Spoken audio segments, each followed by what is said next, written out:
दोस्तों, क्या आपको पता है कि अमेज़न के एरो का क्या मतलब होता है? और क्या आप जानते हैं कि फांसी के समय जल्लाद कैदी के कान में क्या कहता है? साथ ही क्या आपको पता है कि पूरी दुनिया में सबसे ज़्यादा रिकॉर्ड बनाने वाले देशों में भारत किस स्थान पर आता है? ऐसे ही दिमाग को चकरा देने वाले फैक्ट को जानने के लिए देखते रहिए हमारा चैनल इंटरेस्टिंग पॉइंट।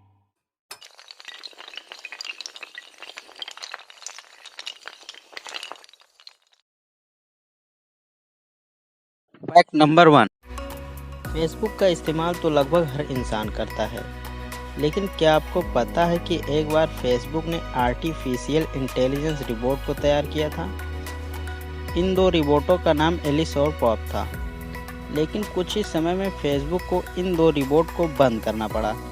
आप यकीन नहीं मानेंगे, ये दो रिबोट आपस में ही बात करने लगे थे। जी हाँ, ये रिबोट एक दूसरे को ऐसे कोड भेजने लगे थे जिनको इंसान तक क्रैक नहीं कर पा रहा था। एट लास्ट जब मालूम पड़ा तो सब इस बात को जानकर हैरान हो गए कि ये रिबोट इंसानी खात्मे की बात कर रहे थे। जैसे ही ये बात लोगों को मालूम पड़ी, फेसबुक ने इन दोनों रिबोट को ही बंद कर दिया। Fact number 2। आपको पता है कि दुनिया की सबसे पहली, जी हाँ, सबसे पहली यूनिवर्सिटी कहाँ पर है और उसका नाम क्या है? दोस्तों, विश्व का सबसे प्रथम विश्वविद्यालय तक्षशिला में स्थापित किया गया था। इसमें 60 से अधिक विषयों में 500 से अधिक छात्र दुनिया भर से आकर अध्ययन करते थे। नालंदा विश्वविद्यालय 4वीं शताब्दी में स्थापित किया गया था, जो शिक्षा के क्षेत्र में महानतम उपलब्धियों में से एक है। क्या आपको भारत के इस अचीवमेंट के बारे में पता था? कमेंट करके जरूर बताइएगा। Fact number 3।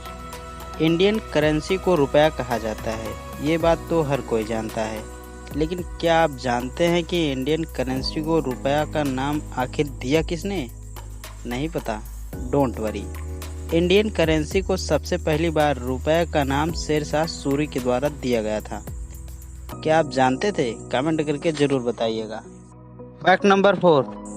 जी हाँ दोस्तों, पूरी दुनिया में सबसे ज़्यादा रिकॉर्ड बनाने वाले देशों में भारत तीसरे स्थान पर आता है। Fact number 5।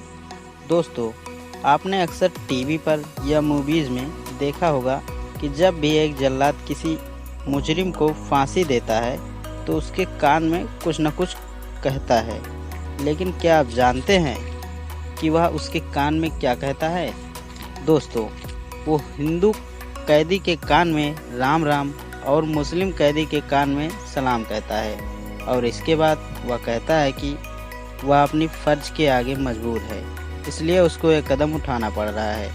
और यही सारी चीज़ें जैसे कि ज़्यादा धर्म जैसे कि सिख, क्रिश्चियन, इन सब पर लागू होती है। अब ये प्रथा बहुत टाइम से चलती आ रही है, लेकिन बहुत से लोग को ये मालूम ही नहीं होता है कि वास्तव में वो जल्लाद क्या कहता है। Fact number 6। दोस्तों, आपने इस अमेज़न के एरो को तो देखा ही होगा, लेकिन इस अमेज़न के लोगो में ये एरो थोड़ा सा स्ट्रेंज है। जी हाँ, क्योंकि एरो सिर्फ डिज़ाइन के लिए ही नहीं, बल्कि ये कुछ न कुछ हमें शो करता है, लेकिन बहुत से लोग ये जानते ही नहीं हैं। इस एरो को आखिर क्यों लगाया गया है? दोस्तों, अकॉर्डिंग टू द अमेज़न, उन्होंने इस एरो को इसलिए लगाया है कि वो दुनिया को दिखा सकें कि उन पर ए से लेकर जेड तक सारी ही चीज़ें अवेलेबल। आई होप दोस्तों कि आपको आज की वीडियो पसंद आई होगी।